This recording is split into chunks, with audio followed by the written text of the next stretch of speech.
What's up, guys? You're watching TOJ. I'm your host, Rico Suave. I want to talk to you guys about how movies actually get made. I find myself sitting with a lot of friends, might be shooting pool, or even outside of a movie theater, you might catch them on old times. And you might hear like the girl, or, just another fellow might say something like, man, they ought to make a movie about this. They ought to make a movie about that. They ought to make, whatever. And you get a lot of complaints that certain movies aren't made. And I'm going to give you guys an idea of how films actually get made, from the conception to distribution to when they hit the action movie theater. So let's walk into this. Don't forget to go to my website, artbyrico.com, artbyricco.com. There's a number of ways movies get made. First of all movies start with a script. Now, you can make your own independent film for right at about $75,000 to $100,000. That's how much the average independent film costs. Now, you got some movies that are breakthrough, like the found footage movies, where you can find footage on a camera, like Blair Witch Project. I think they started that whole genre of found footage. But I'm going to go into why movies get made and the how. First of all, let's go into why. Okay. All movies get made for money. Remember that. Now, you personally can make your own movie for a science class, or or some kind of experiment at school. But that's just you're doing an assignment. But you can make a movie also as a sizzle reel to get a position as a production assistant on a movie set, on a production team. But all movies start with a script, okay, and from that moment on, you find what's called a screenwriter. Because remember, I can always write a story, a damn good story, as a person who sells stories, and I can plot the story out, but I can't write a script. So then you find a screenwriter. The screenwriter is a guy that actually breaks this shit down frame by frame. Almost what you would hear somebody say, a teleplay. Teleplay is what they use for TV. The teleplay breaks it down to where I think every TV show that's 30 minutes long, I think, is in real life like 22 minutes of film, because I think 8 minutes of that is commercials. So the teleplay writer writes it in gaps to where right at the cliffhanger, a commercial break. Now you see what I'm saying? If you follow me, with screenplays, it's a screen adaptation to the story that I sold for like 50 grand or 100. I think Charlie Murphy said he sold Harlem Nights for like 150 grand. And I think Harlem Nights was probably his first full script after he took like a script writing class or something. But him being Eddie Murphy's brother helped with that. Now, into the production of the movie, you have what's called the producers. The studio is where those producers are connected to. The studio actually handles the assembly of the movie, but the producers are the money behind that studio, if you see what I'm saying. Let's say my studio is called Art by Rico Productions. Okay, I'm worth 20 million. My other 5 friends are worth 5 million. I become the executive producer because I'm worth the most money. I'm willing to invest 20 million of my own money behind the script that I think can get made into a great blockbuster. I want to guarantee that I make money from this. So I asked the director, I know you're friends with Tom Cruise. Can you make him the lead guy? That way I'm guaranteeing my other 5 friends, that the other associate producers, that it's worth them risking their own 5 million to put behind this production. Then we put all our money together.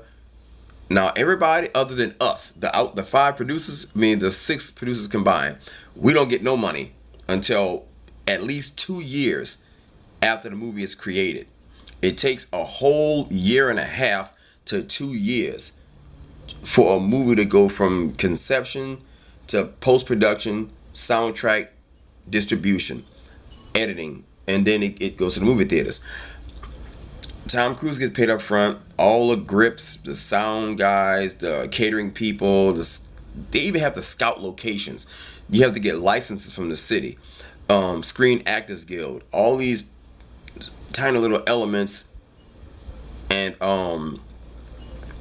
fraternities and different, little guilds. When you have to hire certain people. If you're gonna be doing a film in Los Angeles, you may have to, use guys that are part of, like a little oh my god, what's what I'm looking for? A union. There we go. A certain union of union actors for a certain production. So we may now the way certain celebrities get picked. Now this is what you guys at home may not understand. Tom Cruise may have to sign a contract for three movies. For him to get Mission Impossible, he may to be Ethan Hunt, or whatever the character name is, Mission Impossible. He may have to sign a contract with me and my 5 buddies to do 2 extra movies. And that's why you would see something like Kindergarten Cop or some kind of oddball movie that you would be like, why the fuck is Tom Cruise doing that shit? Because he kind of owe my nephew a favor. I got a nephew who got a little money. He ain't got no talent to produce a movie, but hey, he owed me a favor. So I got to let my nephew, get some shine. So that way you'll see now the way the directors come is the directors actually function the same way. Directors may want to do their own movie. You take Michael Bay with Transformers, for example. Michael Bay, according to him, wants to do a documentary on elephants. So he said, I would do Transformers with the exception that y'all let me do an elephant documentary. And they said, fuck it, do it. You Michael Bay. Your name carries weight in the industry. So we kind of know that you have a following who will watch a Michael Bay elephant documentary. So it's the same thing as overseas. The reason why certain actors get picked, and this is what black people gotta follow, because black people don't understand this part. And I think more importantly, black actors, they know this, but the black audience don't know this. Overseas, you take and I should have looked at Box Office Mojo first before I did this. But if you go to Box Office Mojo, and I love that they do this, Box Office Mojo as well as Rotten Tomatoes is a big reason for a movie's success. You can actually buy a positive review for your movie, whether you know it or not. Because you ever look at movies and they say critics agree it's amazing, and you see the movie like remember Precious. Lee Daniels put Precious out, but nobody wouldn't distribute it until Oprah Winfrey and Tyler Perry got on board. And then when you saw the movie, you was like, what the fuck is this? And it was like critics review, critics agree, Precious is heartwarming. And you see Precious and Monique is like, that's right, bitch, eat that pussy. And she even like dropped the fucking TV on her daughter. I wouldn't supposed to laugh, but I'm saying you follow me. So the reason I brought up the black people thing is that when you watched what just came out was Girls Trip came out. Girls Trip is officially a blockbuster because every movie that goes over 100 million in America is called a blockbuster. The movie Get Out. Get Out was a fucking producer's wet dream. I think Get Out cost like $4 million. And that bitch made like 400 million. It was a juggernaut. That motherfucker exploded. And it was #1 for a long time. And in fact, when I saw the commercial for Get Out, I'm like, who is this buck-eyed nigga crying in the camera? I'm not watching that dumb shit. But over time, when like the interest in the film kept growing, because they mercifully did not explain the plot. Because I'm not a horror film person, but horror films, the reason why people make so many horror films is because you don't really need that much of a plot. You just, it's a motherfucker stabbing people. You don't really need, it's not that much thinking involved in it. Not that much special effects. Some basic effects, a knife, blood, people getting scared. You can shoot it for like maybe $10 million. Little or nothing. It'll gross a shitload of money, which is why horror films make so much money as the return on investment, because there's no plot involved in horror. I mean, just a scare nigga, you ain't really gotta put too much thought behind it. So that's why you'll see Saw 1, Saw 2, Saw 3, Saw 8, fucking Jigsaw's Revenge. You just keep on going. Nightmare on Elm Street Part 8. Now you follow me now? So the black thing is that overseas, a lot of times the overseas market don't support black movies or black actors. Girls Trip didn't do good overseas.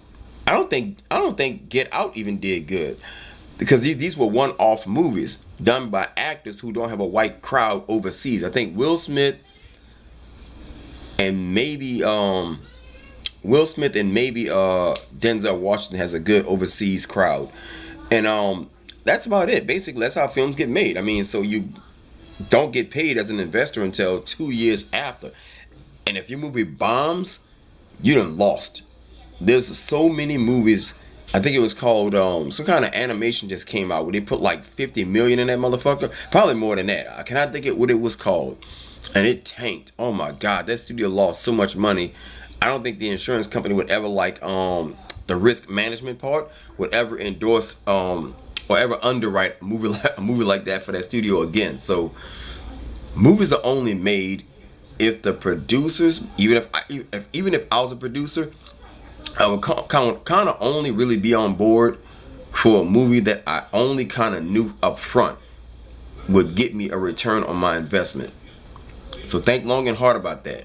Tyler Perry only makes movies for certain people. It's not going to do good overseas. So Lionsgate kind of up front knows that he's kind of like stuck in Medea land. In fact, Medea's Boo Christmas or some shit is coming out. Fuck, like, actually this is October, so yeah, Medea Boo Christmas is coming out. And I only really knew it was coming out because I saw the poster for Medea in the lobby of the theater when I went to go see some shit. I don't know what the fuck I went to go see. Anyway, guys, don't forget to hit the donate button if you can donate. YouTube don't support my channel anymore, and I only been on YouTube for 6 months, so go figure. But I got commercials running. Also, I want to hear your thoughts on this. Put something, if you know anybody in the film industry, or if you know a critic, even if you are a critic watching this, just put some input in the comment section below, because I don't really know everything, but I know enough to make a video about how films get made from the inception, conception, from creation. I mean, from imagination to creation. So, till next time, guys, hit like, share, subscribe, and take care of yourself.